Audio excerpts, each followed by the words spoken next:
త్వరలో మహమ్మారి మళ్లీ వస్తుందని వాణి చెప్పిన మాతంగి స్వర్ణలత భక్తులను హెచ్చరించింది. ఈసారి రంగం కార్యక్రమం ఆసక్తిగా జరిగింది. భవిష్యవాణిలో అమ్మను తమ భక్తులపై ఆగ్రహం వ్యక్తం చేసింది. మీకు ఎన్నిసార్లు చెప్పినా మారడం లేదంటూ మండిపడింది. దీనికి ఫలితంగా రక్తం కక్కుకొని చస్తారు అంటూ భక్తులపై ఆగ్రహం వ్యక్తం చేశారు. నా కోపానికి బలి అవుతారన్నారు. త్వరలో మహమ్మారి మళ్లీ వస్తుందని జాగ్రత్తగా ఉండాలని అమ్మ హెచ్చరించింది. ప్రస్తుతం ఈ వ్యాఖ్యలు సంచలనంగా మారాయి. అమ్మా, మాతోనే ఏదైనా పొరపాటు జరిగితే మమ్మల్ని మన్నించు తల్లి. మేము నీ కోరిక ఏముందో మీరు చెప్తే మేము అది చిరకాయిస్తాం తల్లి. ఏడేడు నా కోరిక చెప్పుతూనే ఉన్నాను నేను, కానీ మీరు మాత్రం నెరవేర్చడం లేదు. ఆనందించి మమ్మల్ని ఆశీర్వదించాలే తప్ప నీ కోపాన్ని తెలియజేయరా తల్లి. నా కోపానికి మీరు బలి అవుతారు బాలక. నేను కోపం చూపించడలేదు. నేను కోరుకుంటున్నాను. నా బాల బాలికలందరినీ కాదు, మీ అందరినీ కూడా నేను నా కడుపులో పెట్టి కాపాడుకుంటున్నాను. కానీ నేను ఇంత చుక్కలు రప్పించుకున్నా గాని నాకు సక్రమంగా నాకు పూజలు జరిపించండి బాలక. నేను వేడుకునేదే కాదు, నేను ఆజ్ఞ చేసిందంటే, నేను నా కన్ను ఎర్ర చేసిందంటే మీరు మాత్రం రక్తం గక్కుచోని చేస్తారు. వాగ్దానం తీసుకుంటారు గాని మీకే సరిపోతున్నాయి కదా. అమ్మా, అట్లా ఏం లేదు తల్లి. నా రూపాన్ని కూడా మీరు అడ్డుపడుతున్నారు మీరు. కానీ ఇది వరకు నేను శాంతంతో నిన్ను కడుపులో పెట్టి కాపాడుతున్నాను. ఈ ఏడు జరిపించలేకపోతే నేను మాత్రం ఎవరెవరు అడ్డుపడుతారో వారికి నేను రక్తం గక్కేలా నేను చేస్తాను. కానీ మళ్ళీ నన్ను నిందించద్దు. నా రాష్ట్రాన్ని కాదు, నా దేశాన్ని తప్పనిసరిగా కాపాడే భారం నాది. కానీ ఒక్కటి మాత్రం గుర్తించుకోండి, మీరు రాబోయే రోజుల్లో మహమ్మారి కూడా వెంటాడు. మీరు మాత్రం జాగ్రత్తగా ఉండండి. మీరు పాటించవలసినవి పాటించండి. అగ్ని ప్రమాదాలు కూడా జరుగుతాయి.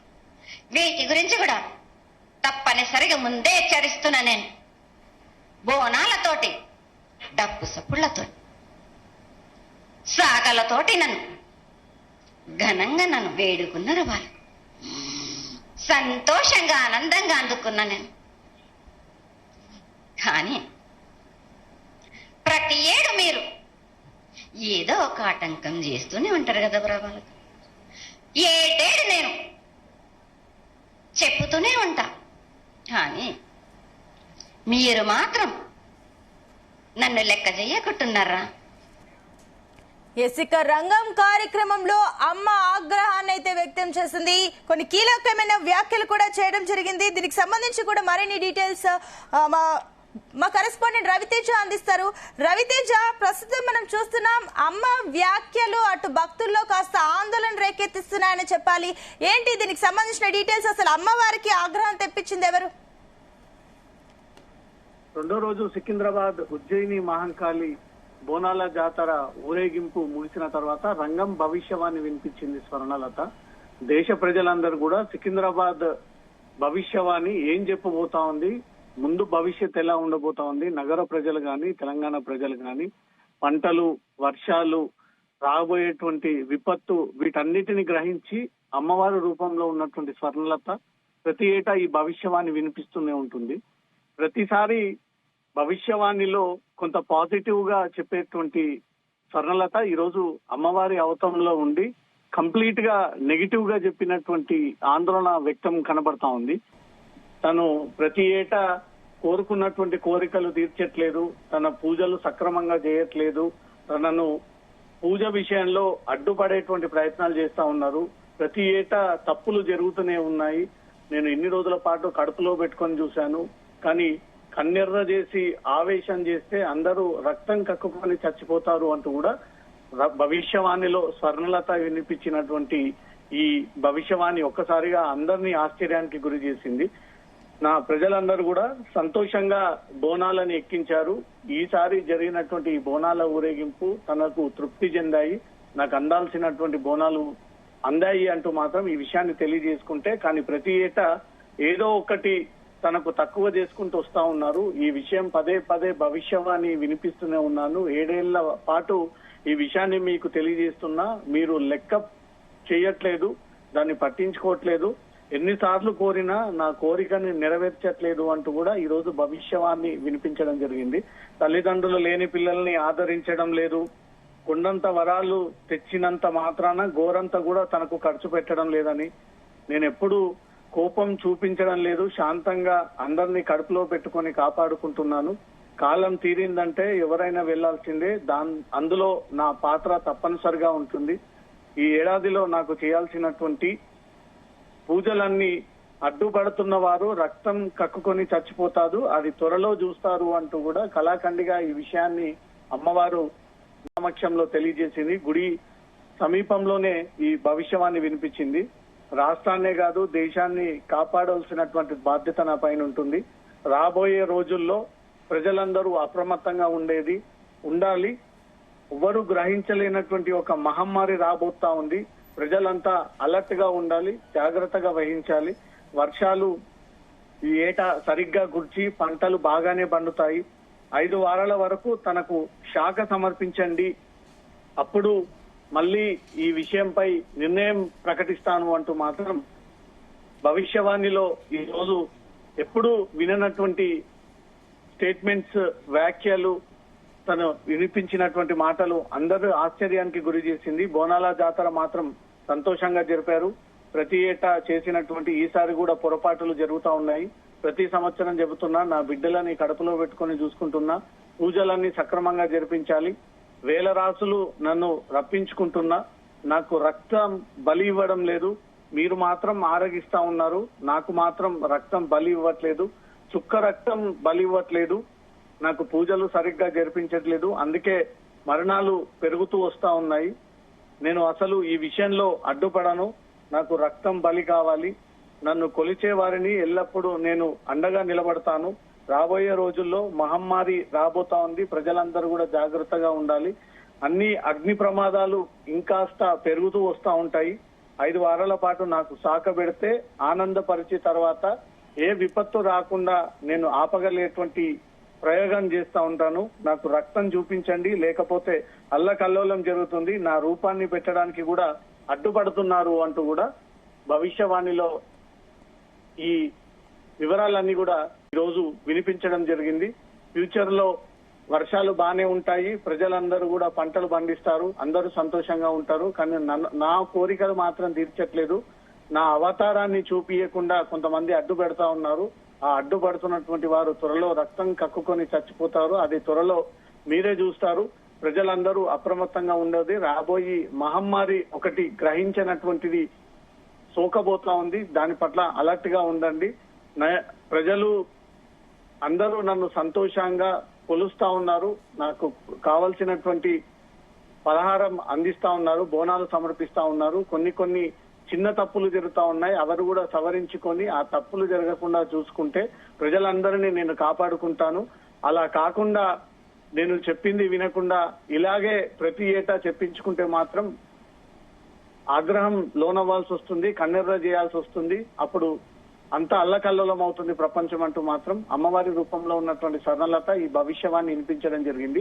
గతంలో 2018 బీఆర్ఎస్ ప్రభుత్వంలో ఉన్నప్పుడు ఇదే అమ్మవారు స్వర్ణలత రూపంలో వచ్చినప్పుడు ప్రభుత్వం తొందరలో పడిపోబోతా ఉంది అంటూ తను ఏదైతే వ్యాఖ్యానించిందో అది చెప్పిన 2 నెలలకే ప్రభుత్వం డిజాల్వ్ చేయడం జరిగింది. ఆ తర్వాత కొన్ని పరిస్థితులు కరోనా వస్తుందని ముందుగానే భవిష్యవాణి వినిపించడము, జనాలు కొట్టుకొని చనిపోతారు, కారణాలు లేకుండా హత్యలు జరుగుతాయి, అనేక మంది రాబోయేటువంటి కాలంలో ఎలాంటి రీజన్ లేకుండా చనిపోతారు, భార్యాభర్తల మధ్య ఈ వివాదాలు ఎక్కువగా పెరుగుతూ ఉంటాయంటూ కూడా గతంలో భవిష్యవాణి వినిపించింది. ఈసారి రంగం భవిష్యవాణిలో చాలా ఆసక్తికరమైనటువంటి విషయాలని అమ్మవారు వెల్లపించింది. స్వర్ణలత ఈ ప్రతి ఏటా ఈ భవిష్యవాణి వినిపిస్తా ఉంటుంది. మొట్టమొదటిసారి సికింద్రాబాద్ బోనాల ఊరేగింపు తర్వాత 2వ రోజు భవిష్యవాణి రంగం కార్యక్రమంలో ఎన్నడూ వినలేనటువంటి వ్యాఖ్యలు ఈ రోజు ఆ అమ్మవారి నోటి నుంచి రావడం మాత్రం ఒక్కసారి అందరుగా భయానక పరిస్థితి ఏర్పడింది. భవిష్యత్తులో ఇలా ఉండబోతా ఉందా, దాంట్ నుంచి విపత్తు ఎలా బయటపడాలని అమ్మవారిని కోరినప్పుడు 5 వారాల పాటు తమకు శాఖ పెట్టండి, ఆ శాఖ తనకు తృప్తిగా నిండిన తర్వాత నేను దీనిపైన ప్రజలందరినీ కాపాడుకుంటూ వస్తానంటూ మాత్రం తన వినిపించినటువంటి భవిష్యవాన్ని దేశ ప్రజలందరూ కూడా కళ్ళకు కట్టినట్టుగా కూడా టీవీలో కట్టుకొని చూసినటువంటి పరిస్థితి సంత. Right Raviteja, thank you. ఆనందంగా అందుకున్నా నేను. కానీ ప్రతి ఏడు మీరు ఏదో ఒక ఆటంకం చేస్తూనే ఉంటారు కదా ప్రభాలకు. ఏటేడు నేను చెప్పుతూనే ఉంటా, కానీ మీరు మాత్రం నన్ను లెక్క చెయ్యకుంటున్నారా? అమ్మా, మాతోనే ఏదైనా పొరపాటు జరిగితే మమ్మల్ని మన్నించు తల్లి. మేము నీ కోరిక ఏముందో మీరు చెప్తే మేము అది చిరకావిస్తాం తల్లి. ఏడేడు నా కోరిక చెప్పుతూనే ఉన్నాను నేను, కానీ మీరు మాత్రం నెరవేర్చడం లేదు. ఆనందించి మమ్మల్ని ఆశీర్వదించాలే తప్ప నీ కోపాన్ని తెలియజేయరా తల్లి. నా కోపానికి మీరు బలి అవుతారు బాలక్క. నేను కోపం చూపించడలేదు, నేను కోరుకుంటున్నాను. నేను నా బాల బాలికలందరినీ కాదు, మీ అందరినీ కూడా నేను నా కడుపులో పెట్టి కాపాడుకుంటున్నాను నేను. కానీ నేను ఇంత చుక్కలు రప్పించుకున్నా గాని నాకు సక్రమంగా నాకు పూజలు జరిపించండి బాలక. నేను వేడుకునేదే కాదు, నేను ఆజ్ఞ చేసిందంటే, నేను నా కన్ను ఎర్ర చేసిందంటే మీరు మాత్రం రక్తం గక్కుచోని చేస్తారు, వాగ్దానం తీసుకుంటారు గాని మీకే సరిపోతున్నాయి కదా. అట్లా ఏం లేదు తల్లి. నా రూపాన్ని కూడా మీరు అడ్డుపడుతున్నారు మీరు. కానీ ఇది వరకు నేను శాంతంతో నిన్ను కడుపులో పెట్టి కాపాడుతున్నాను. ఈ ఏడు జరిపించలేకపోతే నేను మాత్రం ఎవరెవరు అడ్డుపడుతారో వారికి నేను రక్తం గక్కేలా నేను చేస్తాను. కానీ మళ్ళీ నన్ను నిందించద్దు. నా రాష్ట్రాన్ని కాదు, నా దేశాన్ని తప్పనిసరిగా కాపాడే భారం నాది. కానీ ఒక్కటి మాత్రం గుర్తించుకోండి, మీరు రాబోయే రోజుల్లో మహమ్మారి కూడా వెంటాడుతుంది. మీరు మాత్రం జాగ్రత్తగా ఉండండి. మీరు పాటించవలసినవి పాటించండి. అగ్ని ప్రమాదాలు కూడా జరుగుతాయి, వీటి గురించి కూడా తప్పనిసరిగా ముందే హెచ్చరిస్తున్నా నేను. బోనాలతోటి, డప్పు సప్పుళ్లతో, సాగలతోటి నన్ను ఘనంగా నన్ను వేడుకున్నారు వాళ్ళు. సంతోషంగా ఆనందంగా అందుకున్నా నేను. కానీ ప్రతి ఏడు మీరు మనం ఇప్పుడు జీ తెలుగు స్క్రీన్ పైన చూస్తున్నాం. అటు ఏదైతే త్వరలో మహమ్మారి మళ్లీ వస్తుందని అటు వాణి చెప్పిన మాతంగి స్వర్ణలత భక్తులను అయితే హెచ్చరించారు. ఈసారి రంగం కార్యక్రమం అయితే ఆసక్తిగా జరిగింది. భవిష్యవాణిలో అమ్మ తమ భక్తులపై ఆగ్రహం వ్యక్తం చేసింది.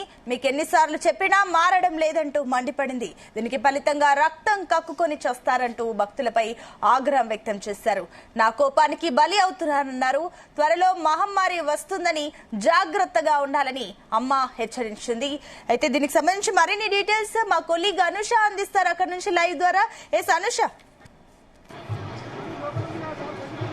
సునీత, ఇక్కడ ఉజ్జయిని మహంకాళి అమ్మవారి టెంపుల్లో ఇక ఈ రోజు రంగం కార్యక్రమం అయితే జరిగింది. రంగం కార్యక్రమంలో మాతంగి స్వర్ణలత అమ్మవారు అయితే ఆమె పైకి వచ్చి ఈ రోజు భవిష్యవాణి అయితే చెప్పడం జరిగింది. ఇక ఆ భవిష్యవాణిలో బోనాల జాతర నాకు సంతోషంగా సాకలు పోసి బాగా చేశారు, ప్రతిసారి చేపట్టినట్టే ఈసారి కూడా పొరపాట్లు చేశారు అంటూ కూడా ఆగ్రహం వ్యక్తం చేశారు. అలాగే ప్రతి సంవత్సరం చెప్తున్నా, నా బిడ్డలను కడుపులో పెట్టుకొని కాపాడుకుంటాను, నా పూజలన్నీ సక్రమంగా జరపాలి అంటూ కూడా అమ్మవారు చెప్పారు. వేల రాజులు నేను రప్పించుకుంటాను, కానీ నాకు రక్తం బలి ఇవ్వండి అంటూ కూడా అమ్మవారు చెప్పడం జరిగింది. మీరు మాత్రం ఆరగిస్తారు, నాకు ఇవ్వడం లేదు అంటూ కూడా అమ్మవారు కాస్త అసంతృప్తి వ్యక్తం చేశారు. అలాగే నాకు సరిగా పూజలు చేయకపోతే రక్తం కక్కుకొని చేస్తారు అంటూ కూడా అమ్మవారు చెప్పడం జరిగింది. ఇక నాకు పూజలు సరిగా చేయడం లేదు అంటూ కూడా అమ్మవారు చెప్పడం జరిగింది. అందుకే మరణాలు పెరుగుతున్నాయి, నేను అసలు ఆ విషయంలో అడ్డుపడనని కూడా చెప్పారు. ఇక ఇప్పుడే తలసాని శ్రీనివాస్ యాదవ్ గారు కూడా రావడం జరిగింది.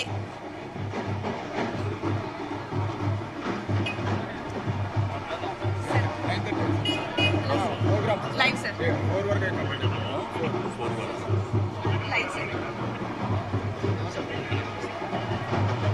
ఇప్పుడే తలసాని శ్రీనివాస్ యాదవ్ గారు కూడా రావడం జరిగింది ఇక్కడికి. రంగం కార్యక్రమం పూర్తయింది. ఇక ఈ రంగం కార్యక్రమానికి తలసాని శ్రీనివాస్ యాదవ్ గారు రావడం జరిగింది. అమ్మవారు అయితే అగ్ని ప్రమాదాలు ఈ సంవత్సరం అయితే జరుగుతాయి బాగా అని కూడా చెప్పారు. ఇక ఈ సంవత్సరం కూడా వర్షాలు బాగా కురుస్తాయి. 5 వారాల పాటు నాకు పూజలు సాకపోసి ఆనందపరచాలి అంటూ కూడా చెప్పారు. ఇక నాకు రక్తం చూపించండి, లేకపోతే అల్లకల్లోలం జరుగుతుంది. నా రూపాన్ని ప్రతి సంవత్సరం కూడా అమ్మవారు కోరుతూ ఉన్నారు. నా రూపాన్ని మార్చండి, నా రూపాన్ని ప్రతిమని మార్చండి అంటూ కూడా అమ్మవారు ప్రతి సంవత్సరం చెప్తున్నారు. ఈ సంవత్సరం కూడా అమ్మవారు అదే కోరిక కోరడం జరిగింది. ఇక మంత్రి పొన్నం ప్రభాకర్ గౌడ్ గారు కూడా మాట్లాడడం జరిగింది. సికింద్రాబాద్ మహంకాళి బోనాల జాతర బాగా జరిగిందని కూడా అమ్మవారి జాతరకు సంబంధించి అలాగే రంగానికి సంబంధించి కూడా ఆయన చెప్పడం జరిగింది. అమ్మవారి ఆగ్రహానికి సంబంధించి కూడా నేను గవర్నమెంట్ తో మాట్లాడతాను, అలాగే అమ్మవారి ప్రతిమ చేంజ్ చేయాలి, దానికి సంబంధించినవి కూడా నేను చూసుకుంటాను అని కూడా మంత్రి పొన్నం ప్రభాకర్ గారు చెప్పడం జరిగింది. అలాగే అమ్మవారికి జరగాల్సిన అన్ని పూజలు కూడా ప్రభుత్వం పక్షాన సక్రమంగా చేశాము. ఇంకా ఏమైనా ఉంటే కూడా అమ్మవారు కోరిన విధంగా చేయడానికి సిద్ధంగా ఉంటాము అని కూడా మంత్రి పొన్నం ప్రభాకర్ గారు కూడా చెప్పడం జరిగింది. అలాగే ఇక్కడ మనం చూసుకున్నట్టయితే భవిష్యవాణి చెప్పే సమయంలో భక్తులను చాలా వరకు ఇక్కడ ఆపేశారు. చాలా మంది భక్తులైతే అమ్మవారిని దర్శించుకోవడానికి ఇక్కడికి రావడం జరిగింది. ఇక్కడ చాలా మంది భక్తులు అమ్మవారి దర్శనం కోసం ఇక్కడ నిలిపివేశారు. ఎందుకంటే రంగం కార్యక్రమం తర్వాత ఇక్కడ పోతరాజుల విన్యాసాలు కూడా జరుగుతున్నాయి. అలాగే వివిధ వేషధారణలో కూడా ఇక్కడ పోతురాజులు నృత్యం చేస్తున్న కార్యక్రమాన్ని అయితే మనం చూడొచ్చు.